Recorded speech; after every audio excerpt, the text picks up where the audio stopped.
Hello once again, and welcome to yet another frame generation video. I know, it's a surprise. Definitely not a reoccurring theme on my channel to do frame generation videos. Whether you love it or hate it, it has become a pretty prevalent part of modern PC gaming, and obviously just like any technology, it has its strengths and weaknesses. But what if frame generation could potentially save your gaming experience?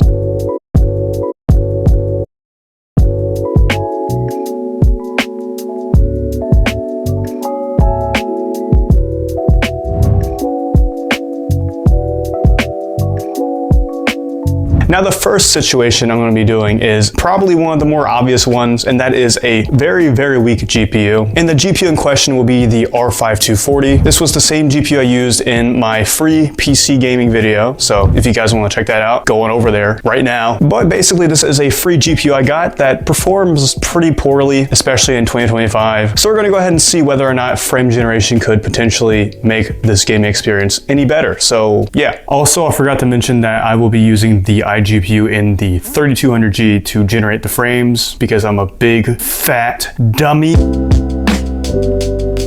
Okay, so we're looking at about 40 to 45-ish FPS here right now, maybe a little bit like 50, and it feels okay, but I think we can do just a little better. So I am using FrameGen right now. Oh my god, wait, hold up. So basically, the iGPU in the 3200G, the Vega 8, is rendering more frames for the R5240 right now. So while we're running at about 40-ish, it feels more like 80-ish, maybe. I mean, it definitely feels smoother for sure. Let me go back and forth real quick. Yeah, I can feel a difference for sure. Let me just actually not die real quick. And going back to, okay, it's the frame pacing is a little weird. Like it looks good, and then if you move it too much, it kind of starts to act a little weird. I like it so far. I do like the frame interpolation effect here. It feels smoother, but that weird jitteriness doesn't feel too good, unfortunately. Okay, so the refresh rate I'm playing at right now is 120 hertz. So I'm trying to shoot for that. So what I did was I scaled it to 3 times instead of 2 times. And does it feel like 120? We're at apparently around 130-ish right now. And let me go back and forth. Okay. It definitely feels smoother. For some reason, the frame pacing is just a little off. Not really sure why that is, but I mean, it definitely feels smoother. Although I guess this configuration makes absolutely no sense for any practical reason. Like, why wouldn't you just use the iGPU to game? I guess this is cool, but unfortunately, probably very unrealistic for most people. Now, as I was using frame generation on this GPU, I had a thought, and that thought was, why in the hell would anyone do it like this? So I kind of rethought it a little bit, and I did have a better GPU to pair with the APU, and that is the RX 460. Basically, I thought that this would be a much more realistic scenario for actual APU frame generation, because the 460 is around, I believe, like 2 times more performant than the iGPU on the 3200G. So I thought, why not? Let me see how the RX 460 does in conjunction with the iGPU.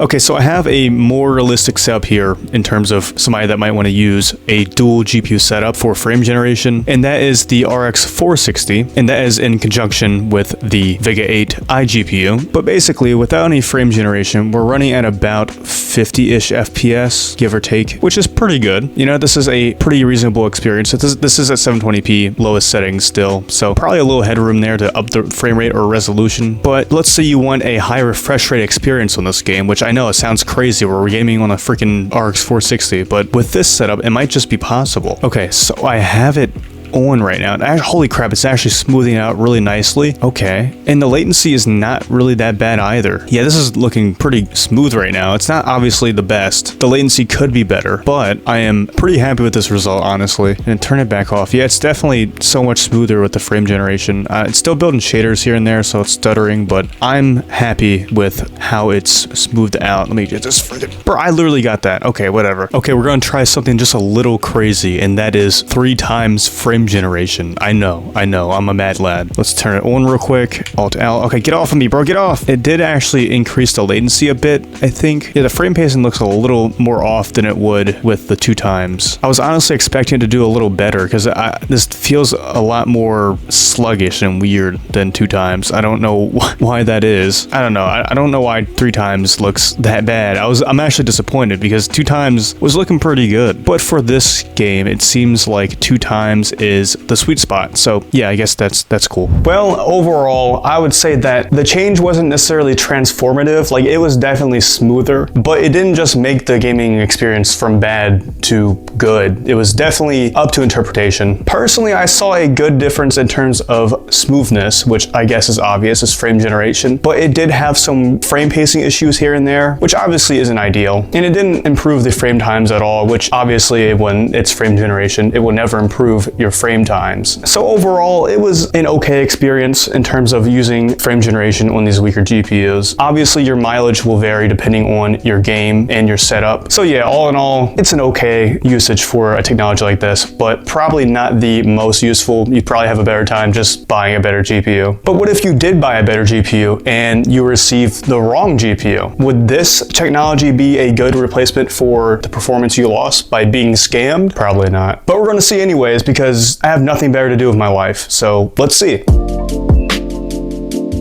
Okay, so we are in Resident Evil 4 Remake with the 2060, and as you might recall from my previous video, this 2060 is supposed to be a 4060, so there's quite a discrepancy in the expected performance, and I believe that discrepancy is around 50% or so. So ideally with frame generation, we're going to target around that much of a performance improvement, which obviously it's not going to make up for it. It's not, but this is supposed to be fun, okay? Just go with the flow, guys. But playing without frame generation isn't a bad experience necessarily. It's okay. It's not the worst. In fact, we seem to be hovering around the 70s to mid 60s, something like that, depending on what's going on, obviously. So ideally, we want to target around 50% more performance. It seems like we're not dropping below 60, which is good, although because we're not using an APU for this test, which I think is fair, we might be dropping below 60 at some points, which is not beneficial for frame generation. All right, so I'm going to go ahead and enable the frame generation, and we are using the performance option with 2x scaling for now, and we're going to turn it on. And as you can see, we took a decent dip in performance there. Let's turn it back off and back on. So it went from like 69 to about 56-ish. So a pretty decent chunk of performance has been lost, unfortunately, but that's just the nature of using frame generation on the same GPU that you're gaming on. So yeah, in terms of fluidity though, okay, so it's looking, I would say it looks smoother. Let me toggle it off real quick. Okay, it's honestly not as big of a difference as I would have expected. Let me just play around with it a little bit. Okay, it's definitely, I would say it's definitely smoother for some stuff. It definitely feels better though. I think I would prefer to play with the frame generation rather than off, but that's just my personal preference because things do definitely look smoother, and that's always good to see. Although this little menu looks a little weird. It says that we're going from 136 to 82, 74. Yeah, the frame generation is kind of broken in this menu for some reason, and it feels kind of laggy. That's a little odd. That's just an odd effect. I don't know why that's affecting it so much, but I guess that's just one of the downsides of using frame generation in this game on this GPU. But as I was saying, I definitely think frame generation in this case makes a little bit of sense. Obviously, we aren't backed up by an APU to get better performance with the frame generation, so it's not a perfect experience, but I will say I think that it is making it a better overall enjoyable experience for this particular game. And if you want to take the frame generation at face value, we are definitely making up for that 50% that we lost by being scammed. So, and just for the record, no, I'm not serious when I'm saying that it does make up for being scammed. I'm just being a little jokey when I say that, obviously. But yeah, overall, I would say that if you get scammed and you absolutely have to pop it in your system and play a game, frame generation can help a little bit, but obviously get a goddamn refund. Don't try and cope with fake frames, okay? Well, from the gameplay, I'm sure you can understand where my thought process was. It can probably be like a temporary stopgap, but not a real replacement for performance, unfortunately, so yeah. However, this last situation I think will actually be one of the more interesting ones, obviously because the rest of the video was boring. Why are you still here? Why are you still watching my video? But basically, I have a dying GPU. It's an RTX 3060 Ti. I've had it for quite some time, and let's just say that it's having some issues. Just some minor issues. So my thought process was, what if I used the iGPU to generate the frames for the 3060 Ti so it can stay stable without stressing itself too much? Well, I guess we'll have to see. This actually, I think, might be one of the more useful situations for frame generation because it's literally a dying GPU, and if I can somehow improve stability while having a perceivably smoother experience, it could be a decent stopgap if your GPU is dying. So let's test it out.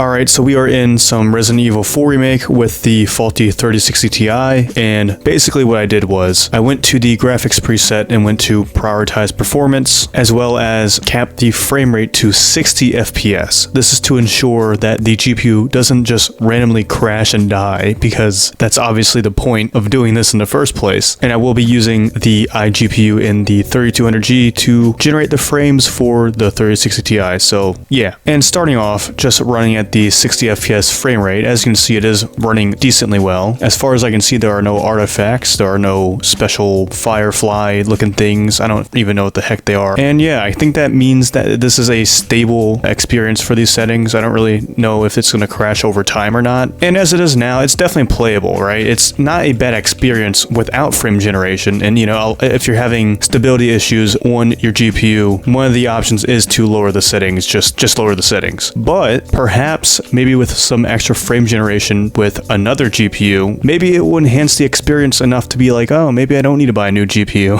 And we're going to see that right now. Okay, I press Alt-L, and yeah, it looks pretty smooth right now. I remember hearing a little bit about the latency on dual GPU setups when you're using frame generation being a little bad, but honestly, I don't really feel it being too bad, at least not as bad as I expected, so that's good. Now, I will admit that the 3200G is probably just a little underpowered for this GPU because we're starting to run into a slight CPU bottleneck here, so obviously in a more realistic scenario, maybe it would be less of a CPU bottleneck, but as it is now, this feels better. It does genuinely feel better. I don't really know how to explain it, but I think to my eyes, it is a smoother, more fluid experience, which I guess that's the whole point of this. It makes an otherwise unstable GPU maybe just a little more usable, at least temporarily, of course, not long term. Let me go back to off real quick. Yeah, there's a clear difference here. Like, I know it's not improving latency at all, but I do genuinely think that the 120 hertz interpolated frames looks pretty good. Whether or not that means that you should do this, I mean, honestly, if your GPU is dying, I would probably try as much as I can to actually, you know, make it more usable. And frame generation might just be the thing that makes it a more enjoyable experience for you, which, yeah, that's basically the whole point of this video. Let me go back to off again. Yeah, clear difference. I am happy with how the frames look. I know you guys are probably tired of frame generation videos for me, but I'm trying to actually find useful scenarios for this technology because I understand it can be a bit overused nowadays. So maybe, you know, if you get scammed or your GPU's dying, maybe frame generation is cool. Maybe it's cool for you. Maybe it's not. I mean, that's cool too. I understand if you don't like frame generation. It's not 100% flawless, just like any other technology. So yeah. Anyways, I guess it's time for the conclusion of this very original video.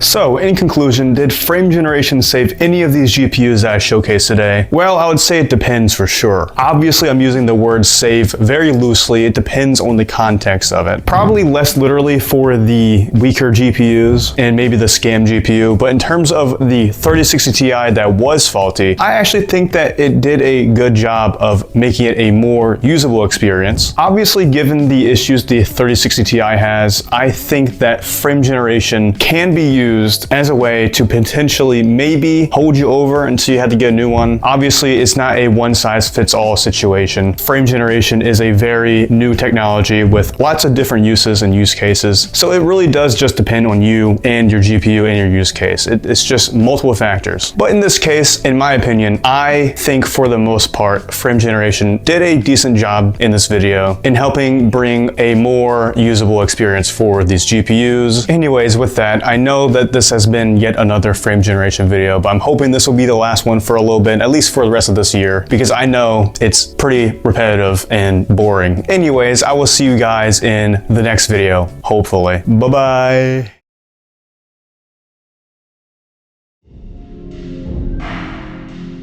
Thank you for watching.